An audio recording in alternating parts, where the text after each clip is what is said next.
Você já pensou utilizar um switch que custa entre R$ 2.500 a R$ 4.000, passando 10 GB, 20 GB, 50 GB de tráfego roteado, ou seja, Layer 3, e não consumindo nada de CPU do seu equipamento? Não, isso não é um sonho, e se você quiser saber mais, vem comigo nesse vídeo que eu vou te mostrar um pouquinho do que o RouterOS versão 7 promete para os próximos anos. Recentemente foi lançado a versão 7 Beta 7 e a versão Beta 8.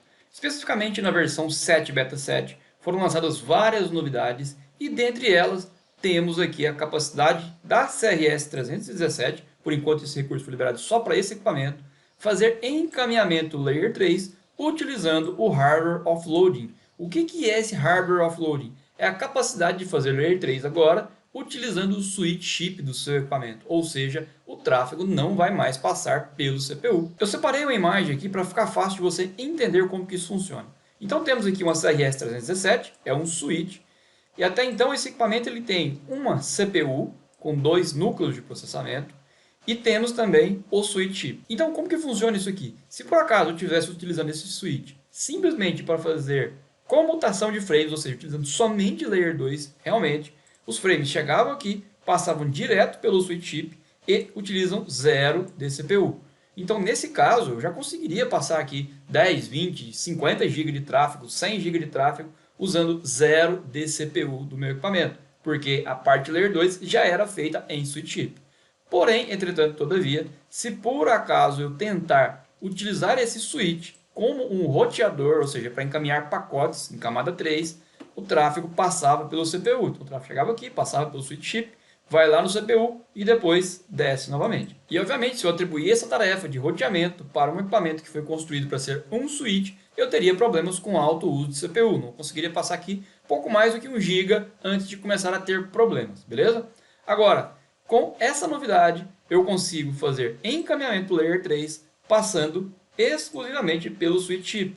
E com isso eu não vou ter mais uso de CPU para fazer forward de pacotes. Então eu vou poder passar 20, 50, 100 GB. No caso desse equipamento especificamente ele tem 16 portas de 10 gigabits. Eu vou poder usar toda a capacidade dessas interfaces sem uso de CPU. Então nesse caso o meu CPU será utilizado somente para controlar os protocolos de roteamento dinâmico, gerenciamento do equipamento, mas os pacotes que estão passando pelo equipamento, mesmo que em camada 3, utilizarão exclusivamente o switch chip e não passa nada mais pelo CPU.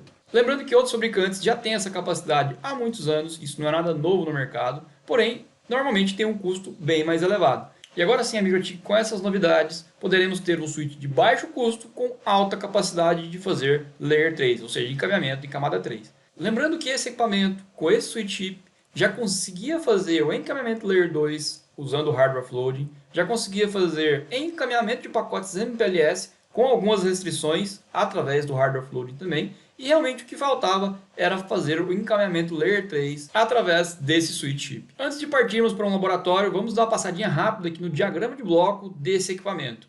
Então, está aqui o diagrama de bloco da CRS 317 e, como podemos observar, todas as interfaces SFP desse equipamento estão ligadas diretamente aqui no switch chip, com exceção da Ether 1, que é a interface de gerenciamento, caso você precise. E como podemos observar, esse switch chip ele é Wire Speed No Blocking. Isso quer dizer que, se todas as interfaces estiverem em uso ao mesmo tempo, o backplane do equipamento consegue suportar tranquilamente, sem ocorrer perca de pacotes ou algum tipo de atraso, beleza? Agora sim, vamos para o laboratório e mostrar na prática como que isso funciona. Pois bem, essa aqui será a topologia que utilizaremos para laboratório, onde eu tenho uma CCR 1036 que será utilizada para gerar tráfego. Esse tráfego, por sua vez, irá passar pela CRS 317 e alcançar a RB 3011. Observe que o nosso foco aqui é o teste de estresse na CRS 317, fazendo forward Layer 3, o encaminhamento de pacotes em camada 3, beleza? Então, de cá eu tenho a CCR gerando tráfego, CCR 1036, gerando exatamente 900 MB de tráfego.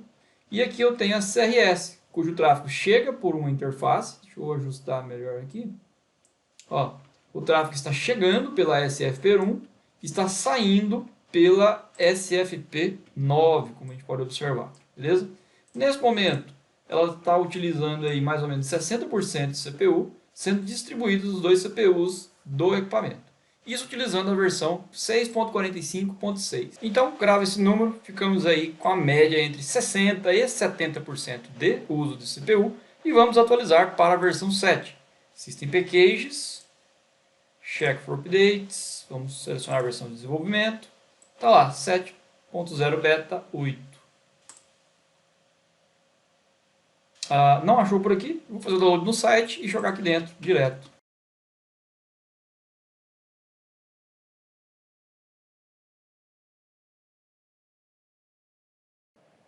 Então está aqui agora o roteador atualizado com a versão 7.0 Beta 8. Como a gente pode observar, o CPU não mudou muita coisa, temos aqui em torno de 50%. Está chegando 1 GB nessa interface e nem está saindo 1 GB, está saindo somente os 600 MB aqui por enquanto, beleza? Agora, como que eu ativo o hardware offloading para Layer 3? Aqui na wiki da MikroTik, ele me passa algumas informações.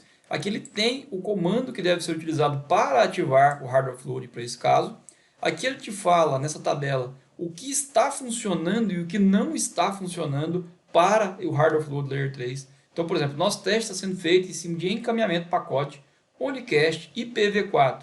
Ele está dando sinal verde, está dizendo que está ok, beleza? Por exemplo, no caso de IPv6, ainda é feito via CPU. E o que está de vermelho? O que está de vermelho é aquilo que não vai funcionar se o hardware offloading estiver habilitado no seu equipamento para Layer 3.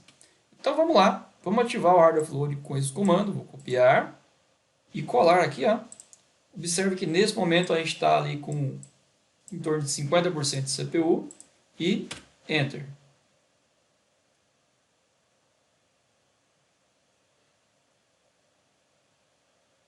Olha lá, depois de alguns segundos, agora sim, CPU zero praticamente, está sendo usado somente pelo processo do inbox e o tráfego está sendo encaminhado diretamente usando o switch chip sem usar nada desse CPU.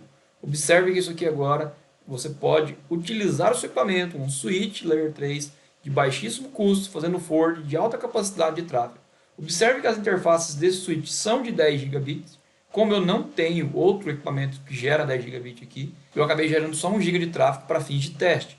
Mas esse switch comporta, então, 16 portas de 10 GB e todas elas poderiam estar sendo usadas simultaneamente, encaminhando o tráfego de camada 3 e usando zero de CPU, passando tudo diretamente pelo switch chip, beleza? Poderia também mostrar o tráfego agregado aqui, Interface Monitor Aggregate. Tá lá, passando 1 GB no meu equipamento e CPU praticamente zerado. System, Resources, se eu mostrar o CPU aqui, tá lá, zerado também, beleza? Então observe que o CPU agora ele fica para quê? Para gerenciar suas rotas. Ele vai gerenciar as rotas recebidas via OSPF, via IBGP, por exemplo, poderia ser utilizado aqui. Poderia ser até um EBGP, mas logicamente não recomendo, né? Porque a gente está falando de um switch. É utilizado também o CPU para fazer gerenciamento do inbox, de um acesso de um equipamento via SSH, mas o forward é feito diretamente no switch chip específico para essa função agora.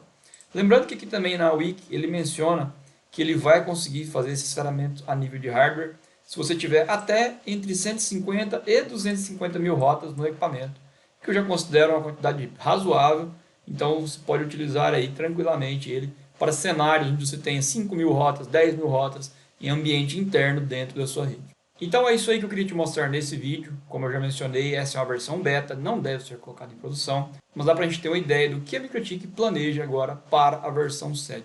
Ou seja, tem muita coisa legal, isso era esperado por muitos anos. Como eu já mencionei, essa separação de tarefas já é utilizada por outros fabricantes. Em alguns fabricantes, por exemplo, é chamada de Control Plane, a parte que faz esse controle de rotas, e Data Plane, a parte que faz o forward de pacotes. Então, creio eu que a MikroTik deu um passo bem legal nessa direção agora para os próximos switches e roteadores que ela pretende fabricar, beleza? E agora, se você gostou desse vídeo, não deixe de curtir, se inscrever no nosso canal, ativar o sininho para receber nossas notificações e compartilhar esse vídeo com seus amigos que têm interesse por redes de computadores, beleza? Eu vou deixar aqui embaixo o link da wiki da MikroTik, onde tem essas informações que eu mostrei aqui no vídeo. E vou deixar também o link do nosso canal do Telegram, caso você deseje participar. Lá você recebe sempre conteúdo em primeira mão. E é isso aí, um abraço e até o próximo vídeo.